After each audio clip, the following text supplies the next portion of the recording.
আলহামদুলিল্লাহি রাব্বিল আলামিন ওয়াসসালাতু ওয়াসসালামু আলা সাইয়্যিদিল মুরসালিন আম্মা বা'দ ফাআউযু বিল্লাহি মিনাশ শাইতানির রাজীম বিসমিল্লাহির রহমানির রহিম আসসালাতু ওয়াসসালামু আলাইকা ইয়া রাসূলুল্লাহ ওয়া আলা আলিকা ওয়া আসহাবিকা ইয়া হাবিবাল্লাহ আসসালাতু ওয়াসসালামু আলাইকা ইয়া নবিয়্যাল্লাহ ওয়া আলা আলিকা ওয়া আসহাবিকা ইয়া নূরাল্লাহ। প্রিয় ইসলামী ভাইরা ও মাদানী চ্যানেলের দর্শক শ্রোতা, আমন্ত্রণ জানাচ্ছি মাদানী চ্যানেলের রমজানুল মুবারকের বিশেষ অনুষ্ঠান উত্তম স্বভাবে। আর এই অনুষ্ঠানে আমরা জানব উত্তম স্বভাব কোনগুলো রয়েছে এবং ওই উত্তম স্বভাবগুলো আমাদের মাঝে কিভাবে সৃষ্টি করা যায়।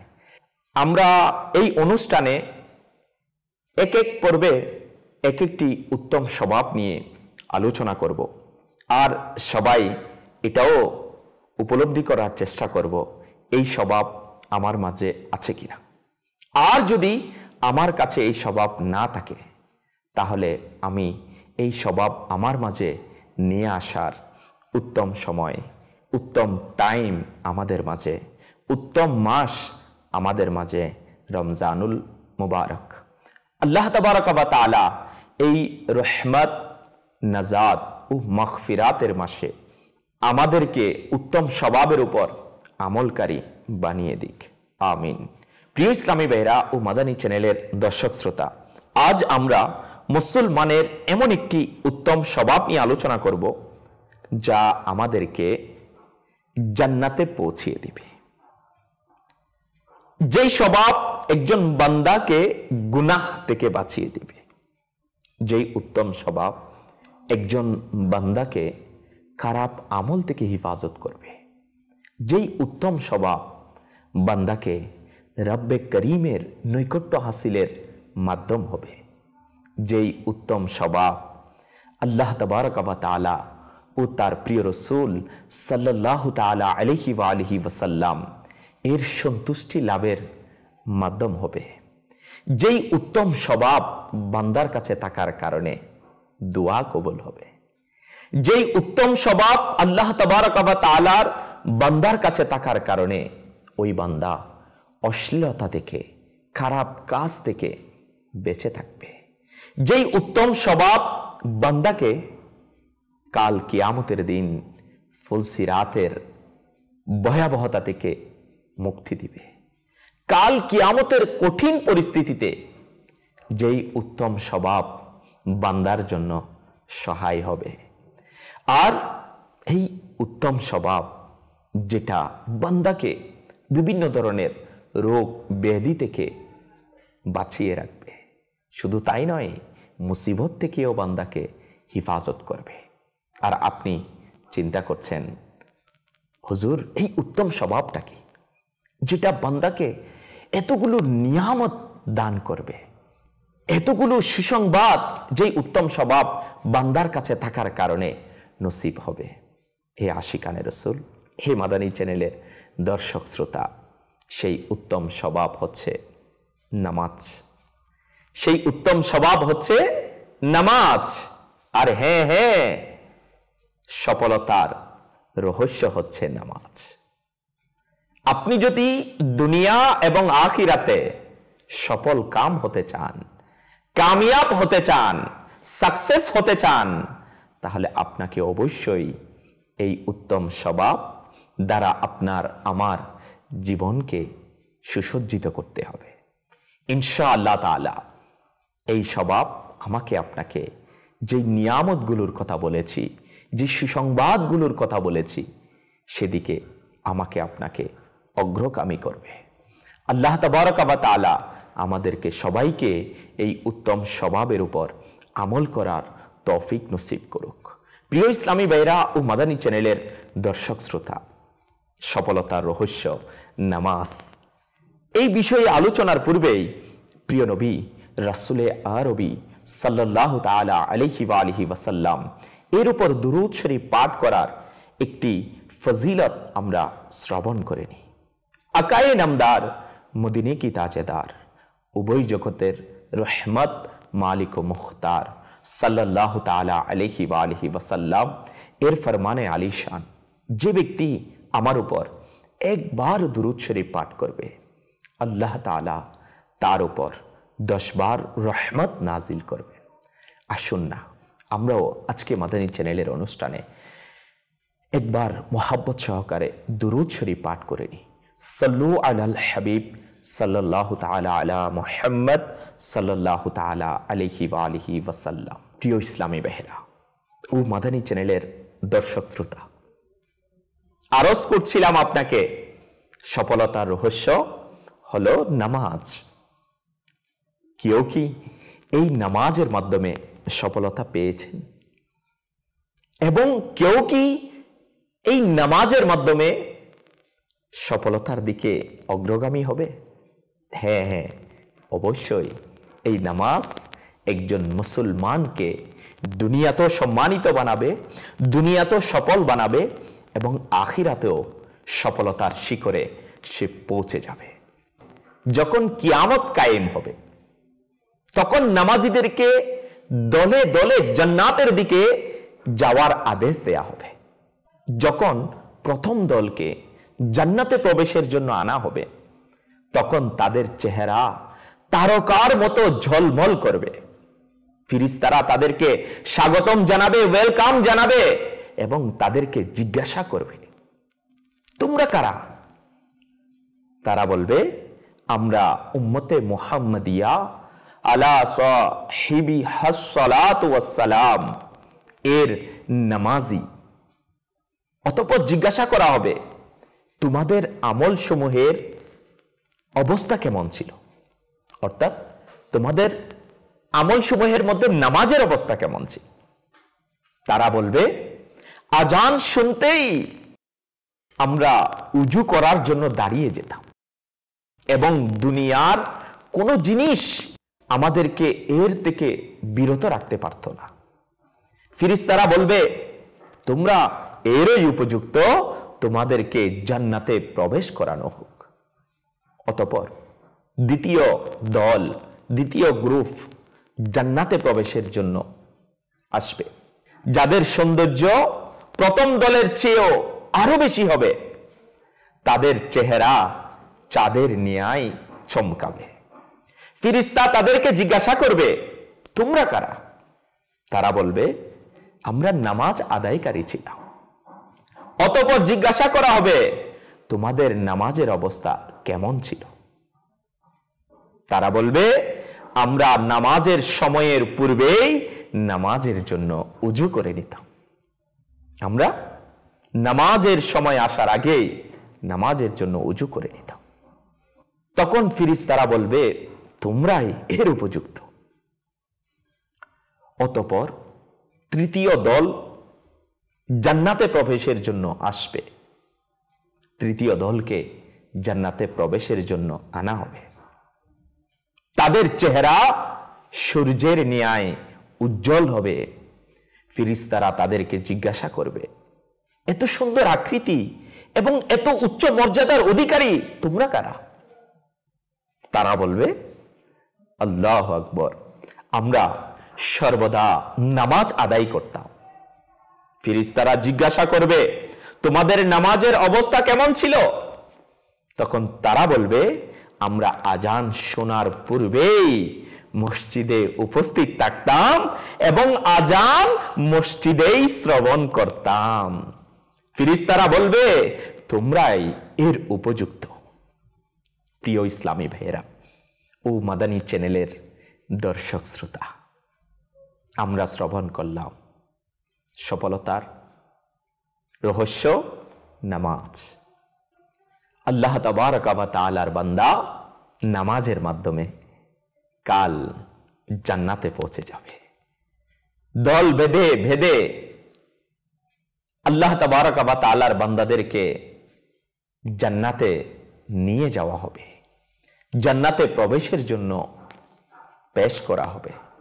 আর ওই নামাজ তাদেরকে জান্নাতে প্রবেশের সফলতা দান করবে, কামিয়াবি দান করবে। হে আশিকানে রসুল ও মাদানী চ্যানেলের দর্শক শ্রোতা, নামাজ আদায়কারীর জন্য আল্লাহ তাবারক ওয়া তাআলার প্রিয় মাহবুব ও রব্বে করিমের পক্ষ থেকে কেমন সুসংবাদ ইরশাদ হচ্ছে। শুনুন শুনুন, প্রিয় নবী রাসূলে আরবি সাল্লাল্লাহু তাআলা আলাইহি ওয়া আলিহি ওয়াসাল্লাম ইরশাদ করেন, আল্লাহ পাক ইরশাদ ফরমান, যদি বান্দা সময় মতো নামাজ আদায় করে তবে আমার বান্দার প্রতি আমার বদান্যতার দায়িত্বে ওয়াদা রয়েছে যে তাকে আযাব দিব না এবং বিনা হিসাবে জান্নাতে প্রবেশ করাবো। আল্লাহ তাবারক ওয়া তাআলার বদান্যতার দায়িত্বে ওয়াদা করছে যে বান্দা সময় মতো নামাজ আদায় করবে, ওই আল্লাহ তাবারক ওয়া তাআলার বান্দাকে রব্বে করিম আযাব দিবেন না এবং বিনা হিসাবে জান্নাতে প্রবেশ করাবেন।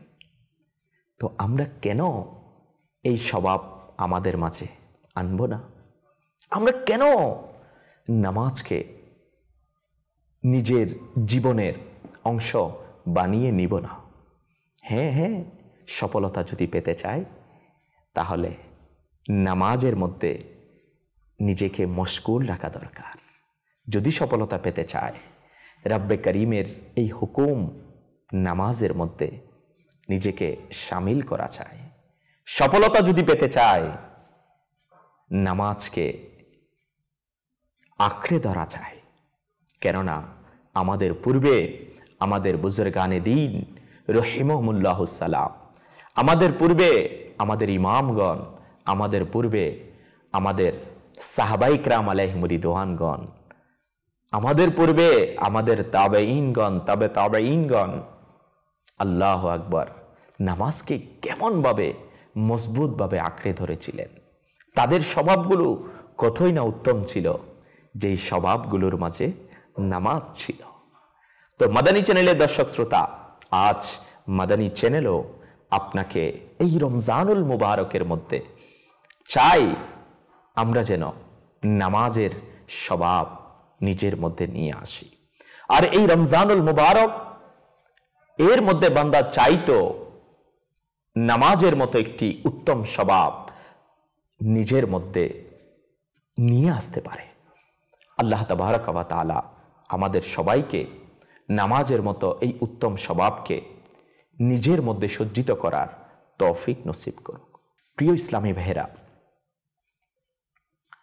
যেই উত্তম স্বভাবের কথা আমি আপনাকে বলছি, এই উত্তম স্বভাব শুধু বান্দাকে জান্নাতে নিয়ে যাবে তা নয়, বরঞ্চ এই উত্তম স্বভাব বান্দাকে দুনিয়াবি বিভিন্ন বিপদের মধ্যে সহায়তাও করবে, বান্দাকে দুনিয়ার বিভিন্ন পেরেশানি থেকে মুক্তিও দান করবে।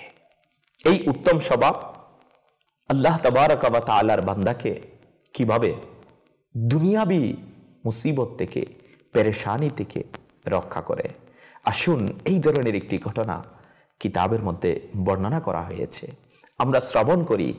হযরতে সাইয়্যিদুনা উকবা বিন নাফে পিহরি রহমতুল্লাহি তাআলা আলাইহি এর সৈন্যরা যখন আফ্রিকার মধ্যে লড়াইয়ের সময় একবার এমন এক জায়গায় পৌঁছে গেল যেখানে দূর দূরান্ত পর্যন্ত পানির কোনো নামগন্ধ ছিল না, আর ইসলামী সৈন্যরা পানির পিপাসায় কাতর হয়ে গেল।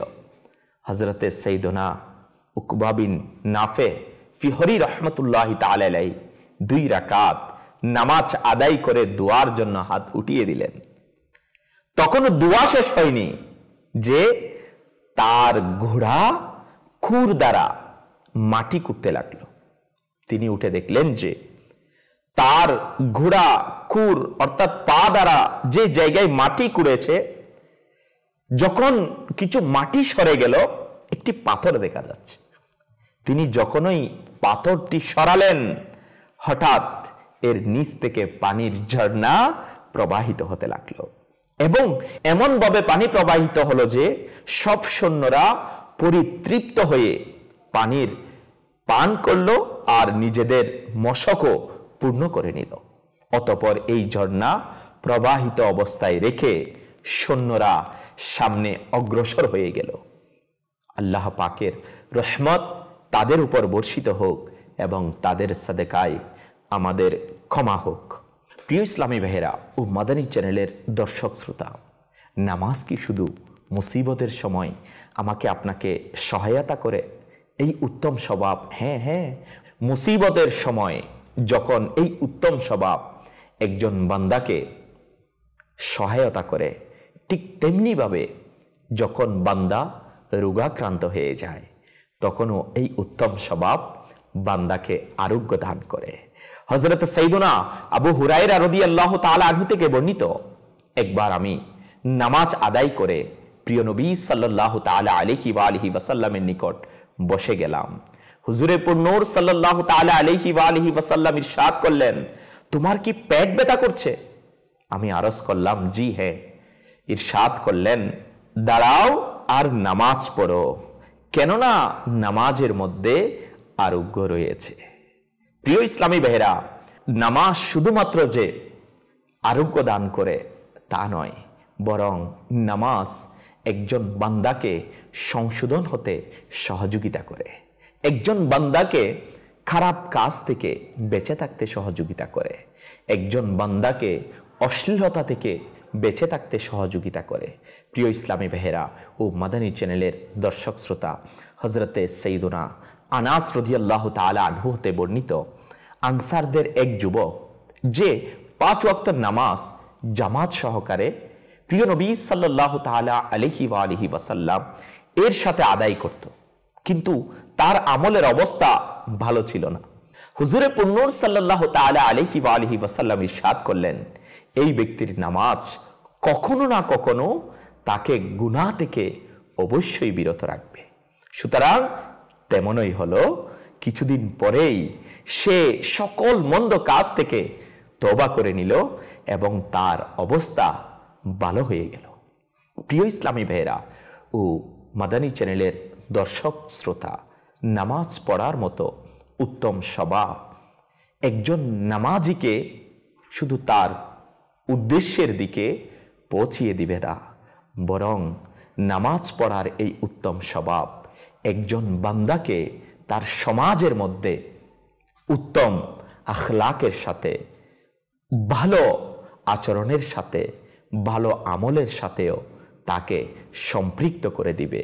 এমনকি ওই নামাজের মতো উত্তম স্বভাব তার কাছে থাকার কারণে ওই আল্লাহ তাবারাকা ওয়া তাআলার বান্দা অপর মুসলমান ভাইয়ের হক নষ্ট করা থেকেও বেঁচে যাবে। আমাদের সমাজের মধ্যে শৃঙ্খলা চলে আসবে, আমাদের দেশের মধ্যে প্রশান্তি চলে আসবে। চুরি, ডাকাতি, লুটতরাজ এটা থেকেও আমাদের সমাজ মুক্ত হয়ে যাবে। আপনি বলবেন কিভাবে হবে? প্রিয় ইসলামী ভাইয়েরা, মুসনাদে ইমাম আহমদ বিন হাম্বল এর মধ্যে একটি হাদিসে মুবারকা বর্ণনা করা হয়েছে। প্রিয় নবী সাল্লাল্লাহু তাআলা আলাইহি ওয়া আলিহি ওয়াসাল্লামের দরবারে আরজ করা হলো, অমুক ব্যক্তি রাতের নামাজ পড়ে আর সকালে চুরি করে। হুজুর সাল্লাল্লাহু তাআলা আলাইহি ওয়া আলিহি ওয়াসাল্লাম ইরশাদ করলেন, অতি শীঘ্রই নামাজ তাকে মন্দ কাজ থেকে বিরত রাখবে। প্রিয় ইসলামী ভাইয়েরা, হ্যাঁ, নামাজ বান্দাকে মন্দ কাজ থেকে বিরত রাখে। কিতাবের মধ্যে একটি বড়ই সুন্দর ঘটনা বর্ণনা করা হয়েছে। একবার ডাকাতের একটি দল ডাকাতি করার জন্য কোনো ধনী ব্যক্তির বাড়িতে প্রবেশ করলো, কিন্তু বাড়ির লোকজনের চোখ খুলে গেল। তারা চিৎকার করে উঠল, এলাকাবাসী জেগে উঠল, ডাকাত দল ভয়ে পলায়ন করতে লাগলো। কিন্তু লোকেরাও, এলাকাবাসীও তাদেরকে পিছনে পিছনে তাড়া করতে রইল। আর ডাকাত দল কোনো উপায় না দেখে একটা মসজিদ সামনে চলে আসলো। তারা মসজিদে প্রবেশ করলো আর মসজিদে প্রবেশ করে নামাজের ভান ধরল, নামাজের আকৃতিতে দাঁড়িয়ে লইল। লোকেরা যখন কুস্তে কুস্তে দৌড়াতে দৌড়াতে সেই মসজিদে পৌঁছে গেল এবং দেখলো কিছু লোক নামাজরত অবস্থায় রয়েছে। এটা দেখে তারা ভাবলো হয়তো ডাকাত দল পালিয়ে গিয়েছে। কিতাবের মধ্যে আসলো, লোকেরা তাদের ঘরে চলে গেল আর এই ডাকাত দল নামাজের আকৃতি থেকে বিরত হয়ে ডাকাতের সর্দার বলতে লাগলো, হাই যেই নামাজ আমাদেরকে অপদস্থ হওয়া ও লাঞ্ছিত হওয়া থেকে হিফাজত করেছে, অথচ আমরা নামাজের আকৃতি ধারণ করেছি, অভিনয় করছি, নামাজ তো সত্যিকার ভাবে পড়ি নাই। আর যদি নামাজের অভিনয় করার কারণে আমরা লাঞ্ছনা থেকে বেঁচে যাই, অপদস্থতা থেকে বেঁচে যাই, তাহলে সত্যিকার অর্থে যদি আমরা নামাজি হয়ে যাই, ওই নামাজ আমাদেরকে আর কতই না উপকার করতে পারে। এটা বলে ডাকাতের সরদার তওবা করে নিল এবং তার সঙ্গীরা বলল, আপনি যখন তওবা করে নিয়েছেন, আমরা কেন পিছনে থাকব, আমরাও তওবা করে নিলাম। প্রিয় ইসলামী ভাইরা ও মাদানী চ্যানেলের দর্শক শ্রোতা, নামাজের মতো এই উত্তম স্বভাব যখন একজন বান্দার কাছে চলে আসবে, যখন বান্দা নামাজি হয়ে যাবে, যখন বান্দা নামাজের পাবন্দি হয়ে যাবে, ইনশাআল্লাহ তাআলা ওই নামাজ এর কারণে ওই বান্দা ঝগড়া থেকে বেঁচে যাবে, ফিতনা থেকে বেঁচে যাবে, ফ্যাসাদ থেকে বেঁচে যাবে, ওই বান্দা কারো হক নষ্ট করা থেকে বেঁচে যাবে, ওই বান্দা চুরি ডাকাতি এগুলো থেকে নিজেকে বাঁচিয়ে রাখতে পারবে। আর আল্লাহ তাআলা চাইতো এই নামাজের অভ্যাস স্বভাব যখন প্রত্যেক মুসলমানের কাছে আল্লাহু আকবার চলে আসবে, তো আমাদের সমাজের মধ্যে কিভাবে গুনাহ থাকবে, আমাদের সমাজের মধ্যে কিভাবে অশ্লীল কার্যকলাপ থাকবে, আমাদের সমাজের মধ্যে, আমাদের দেশের মধ্যে কিভাবে চুরি ডাকাতি লুটতরাজ এগুলো হবে। দেখা যায় যখন ঈদের মৌসুম আছে, সময় চলে আসে, তখন আমাদের মাঝে ছিনতাই করা বেড়ে যায়, চুরি ডাকাতি এগুলো বেড়ে যায়, আরেকজনের মাল ছিনিয়ে নেওয়ার স্বভাব শুরু হয়ে যায়। হ্যাঁ, এই জন্যই তো আল্লাহ তাবারক ওয়া তাআলার প্রিয় মাহবুবের নেক বান্দাগণ আমাদেরকে নামাজের প্রতি আহ্বান করে থাকে, নেকির দাওয়াত পেশ করে থাকে। যখন আমরা আমাদের স্বভাবের মধ্যে উত্তম স্বভাবগুলো নিয়ে আসব এবং এর আমলদার হয়ে যাব, ইনশাআল্লাহ তাআলা আমাদের সমাজের পরিবেশ, আমাদের দেশের পরিবেশ বড়ই সুশৃঙ্খল হয়ে যাবে। আর আমরা আল্লাহ তাবারক ওয়া তাআলার সন্তুষ্টি অর্জন করতে সফল কাম হয়ে যাব। আর আল্লাহ তাআলার বান্দার জন্য রব্বে করিম পুরস্কার হিসাবে জান্নাত তোফা দিবেন। আল্লাহ তাবারক ওয়া তাআলা আমাদের সবাইকে মিলেমিশে এই উত্তম স্বভাবের উপর আমল করার তৌফিক দান করুক। আগামী পর্বে আরেকটি উত্তম স্বভাব নিয়ে আপনাদের মাঝে উপস্থিত হব। ততদিন পর্যন্ত ভালো থাকুন, সুস্থ থাকুন আর মাদানী চ্যানেল দেখতে থাকুন। রমজান মাদানী চ্যানেলের সাথে অতিবাহিত করুন। সাল্লু আলাল হাবিব সাল্লাল্লাহু তাআলা আলা মুহাম্মদ সাল্লাল্লাহু তাআলা আলাইহি ওয়া আলিহি ওয়াসাল্লাম।